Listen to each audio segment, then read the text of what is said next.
안녕하세요. 매일 새로운 사연을 전하는 읽어주는 사연 라디오입니다. 구독과 좋아요, 많은 공유 부탁드립니다. 오늘의 사연 시작하겠습니다. 안녕하세요. 저는 두돌된 남자 아기를 키우고 있는 30대 주부입니다. 신우의 이간질 때문에 요즘 계속해서 남편하고 사이가 좋지 못합니다. 남편과 저는 아이러니하게도 신우의 소개로 만났습니다. 대학교 시절부터 취업 전까지 저는 입시학원에서 수학을 가르치고 있었고, 신우는 그 학원 상담실장이었어요. 우연한 기회로 점심 몇 번 같이 먹다가 신우가 좋은 사람이 있는데 한번 만나보지 않겠냐고 했고, 그게 지금의 남편입니다. 사실 둘이 남매인지는 나중에 알았습니다. 처음에는 그냥 좋은 사람이라고만 소개해서 막연히 지인이겠거니 했어요. 그러다 남편과 세네 번쯤 만났을 무렵 신우와 남매 사이라고 남편이 말해줘서 알았네요. 제가 왜 진작 말하지 않았냐 하니 신우가 제가 누나 있는 남자를 안 좋아한다고 말했다고 하더래요. 저는 그런 말을 한 적이 없는데 말입니다. 하지만 남편이랑 이미 잘 지내고 있었기 때문에 굳이 따지고 들지는 않았어요. 지금 생각해보면 그때부터 따졌어야 했던 건지도 모르겠습니다. 저는 시간을 갖고 좀 알아가고 싶었던 반면 남편은 가능한 빨리 결혼하고 싶어 했어요. 자기 어머니가 많이 아프셔서 조금이라도 건강하실 때 자기가 좋은 사람 만나서 결혼하는 모습을 보여드리고 싶다고 하더라고요. 남편은 집안의 막내이자 유일한 아들이었기 때문에 그 마음이 좀 이해도 되긴 하더라고요. 그렇게 저희는 6개월의 짧다면 짧은 연애를 하고 바로 결혼하게 되었습니다. 저는 당시 모아둔 돈이 5천만 원 정도 있었고 남편은 3천만 원 정도 가지고 있었어요. 양가 어른들에게 손 벌리지 않고 결혼하려고 했지만 둘이 1억도 안 되는 돈 가지고는 도저히 안 되겠더라고요. 결국 친정에서 5천만 원을 빌려주셨고 남편도 신우에게 2천만 원을 더 빌려서 결혼하게 되었습니다.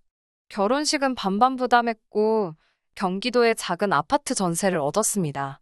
그런데 결혼식을 한 달 정도 남겨둔 상황에서 시모께서 결국 세상을 떠나셨어요. 오랫동안 아프셨던 분이라 다들 어느 정도 마음의 준비는 하고 있었던 것 같아요. 장례를 치르고 일주일 정도 지났을 무렵 결혼식을 미뤄야 할지 매우 걱정이 되더라고요. 이리저리 알아보니 주변 사람들은 받아놓은 날이니 괜찮다고 하더라고요. 그래서 조심스레 신우의 의견을 물었더니 신우가 저희 둘이 알아서 하라고 했습니다. 그런데 그날 저녁 남편에게 전화가 왔어요. 술에 잔뜩 취해서 누나가 그러는데 제가 돌아가신 분은 돌아가신 분이고 결혼식은 이미 돈도 다 냈으니까 해야겠다고 제가 우겼다는 거예요. 정말 어이가 없어서 말도 안 나오더라고요. 남편의 말도 안 되는 술주정을 듣고 있는데 열불이 나서 결국 신우에게 전화를 했습니다. 신우에게 왜 도대체 하지도 않은 말을 만들어내서 말을 하시냐 하니 제가 했던 말들이 자기의 귀에는 그렇게 들렸다는 거예요. 그러면서 술 취한 애가 하는 말에 왜 이렇게 열을 내냐고 저더러 진정하라더군요. 결국 다음날 남편과 다시 만나 제 의사를 분명히 밝혔습니다. 그리고 나를 그렇게 못 믿겠으면 지금이라도 결혼 없자고 했어요. 그러자 남편이 한숨을 내쉬더니 자기 누나가 원래 그렇게 남의 말에 살을 잘 붙인다면서 자기가 좀 더 걸러서 듣도록 하겠다고 하더군요. 그래서 한 번 더 기회를 주기로 했어요. 결혼식 전날이었어요. 남편에게 혼주 자리에 누가 앉기로 했냐고 물으니 자기도 모르겠대요.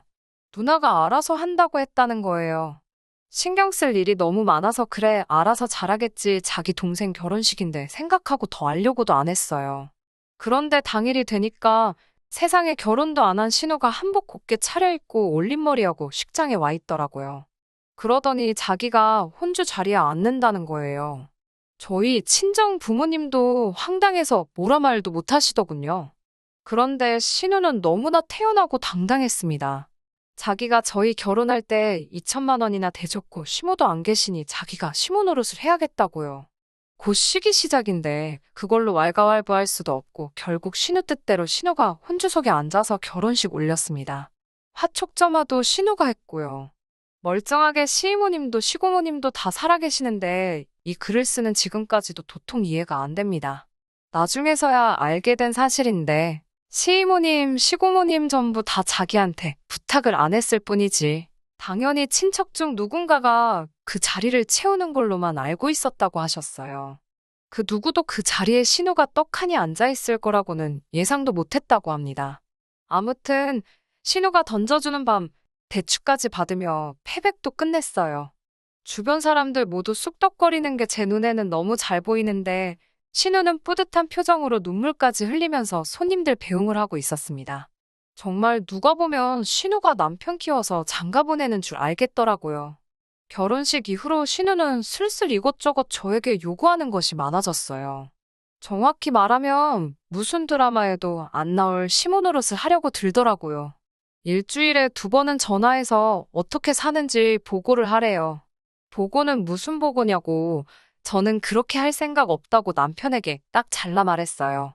뭐가 그렇게 눈치가 보이는지 남편은 일주일에 몇 번은 신우에게 전화를 꼭 하더라고요.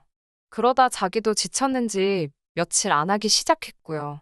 남편이 전화를 안 하니까 이제 밤낮 주말을 가리지 않고 저희에게 아무 때나 연락을 해왔습니다. 둘 다 전화라도 안 받으면 난리가 납니다. 한 번은 신우가 아기 사진 좀 보내달라고 하길래 선물로 들어온 아기 옷을 입혀서 사진을 찍어 보냈어요. 그랬더니 바로 신우한테 전화가 오더라고요. 아이가 핑크색 옷을 입고 있었는데 왜 남자애한테 핑크색을 입혀? 남자애가 여자 옷 입으면 출세 못한다는 소리 못 들어봤어? 작은 행동 하나에도 신경 좀 쓰고 생각 좀 해가면서 해. 우리 부모님이 살아계셨으면 아주 홍구멍이 났을 거야 라고요. 남편이 선물로 들어온 옷이고 옷이 옷이지 무슨 그런 미신을 믿냐며 뭐라고 하는데도 신우는 자신의 뜻을 굽히지 않더라고요. 그리고 신우의 무례함은 점점 더 도를 지나쳤어요. 남편의 집안은 차례와 제사를 지내는 집안이었고 저는 유일한 며느리였기 때문에 제가 그 일을 담당해야 하는 건 어찌 보면 당연한 일이었습니다. 저도 그 부분에 대해서 불만은 없었어요. 게다가 남편도 소박하고 단촐한 상을 원하더군요. 덕분에 저는 삼색나물과 동태전 정도만 하면 됐어요.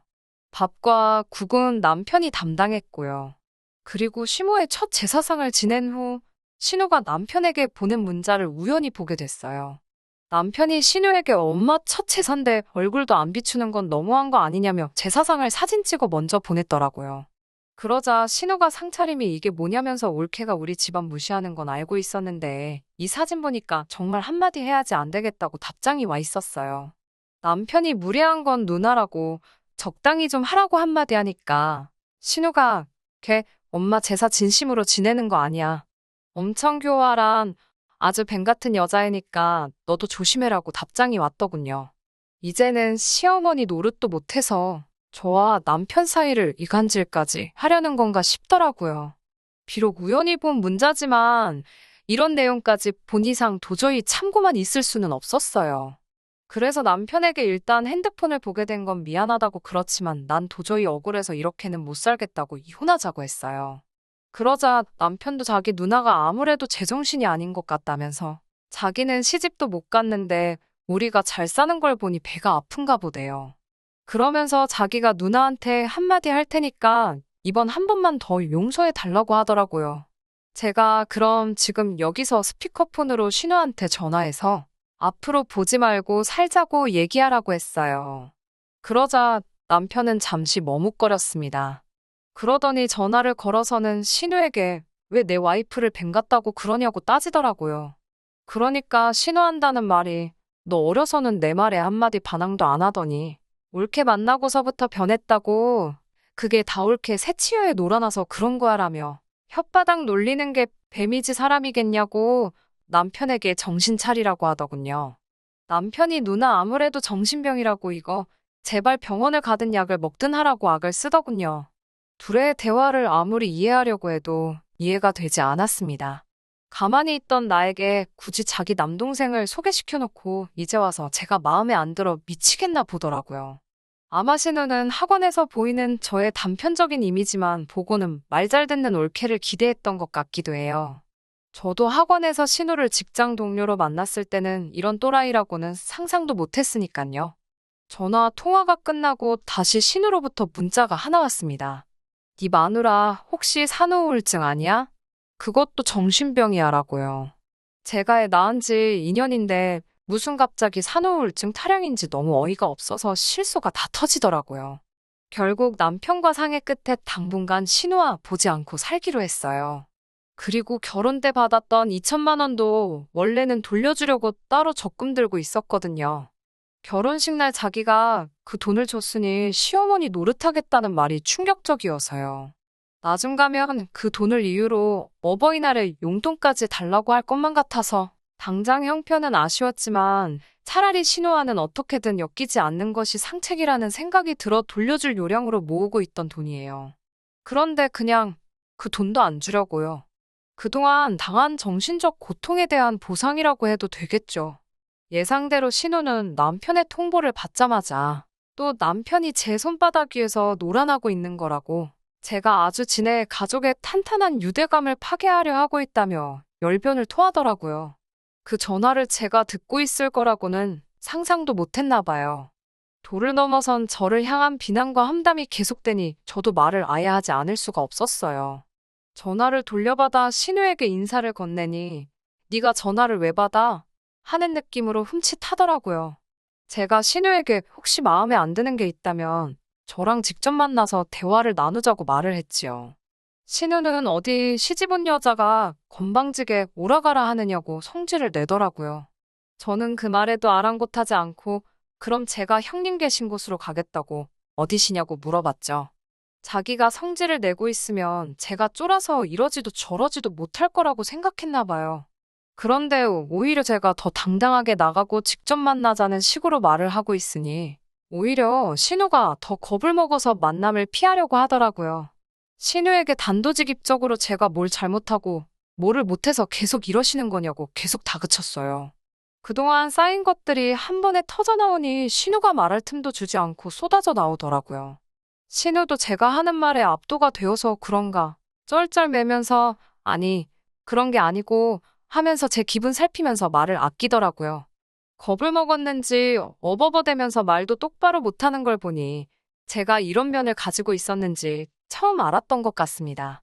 형님께 단도직입적으로 남편의 누나로서 책임감을 느껴 시어머니 노릇을 하고 싶으신 거냐? 아니면 그냥 우리 둘 사이가 좋아 보여서 질투가 나서 그러시는 거냐? 그것도 아니면 둘 다냐? 하고 물어봤어요. 신우는 그런 게 아니고 하면서 변명을 하려고 했지만 아무 말도 못하고 결국 전화가 다 끝날 때쯤이 돼서는 내가 그랬어. 그것 때문에 기분이 나빴으면 미안해. 하면서 제게 사과를 해오더라고요. 충분히 참교육을 시켜준 것 같아서 전화를 끊었습니다. 하지만 신우는 그치지 않고 계속해서 남편에게 제 험담을 늘어놓았다고 해요. 하지만 남편의 칼 같은 차단으로 신우의 이간질은 통하지 않았고요. 오히려 이번 일을 통해서 남편이나 전화하고 싶은 얘기가 있으면 서로 솔직하게 터놓고 이야기하게 되었어요. 그러다 보니 오해할 일도 없고 서로 더 잘 이해할 수 있는 돈독한 사이가 된 것 같아서 정말 좋고 행복합니다. 남도 아니고 자기의 가족, 남동생의 일이니 아버님, 어머님 두 분 다 계시지 않는 와중에 신우가 충분히 그럴 수 있다고 생각은 해요. 하지만 그 정도가 또 지나치다 보니 저도 참을 수가 없었습니다. 신우가 결국 잘못을 뉘우치고 저희 앞에 다시 평범한 누이와 동생, 시누이와 올케 사이가 되길 원한다면 저는 언제든지 마음을 열어 신우를 환영해줄 준비가 되어 있어요. 아직까지 신우가 준비가 된 것처럼 보이지는 않지만요. 아무튼 한동안은 신우의 속박에서 벗어나서 모처럼 남편과 제가 마음 편히 행복하게 지낼 수 있겠습니다. 사연 들어주셔서 감사합니다. 긴 이야기 들어주셔서 감사합니다. 오늘의 사연은 여기까지입니다. 구독과 좋아요, 알람 설정해주시면 앞으로 더 좋은 사연으로 찾아오겠습니다. 감사합니다.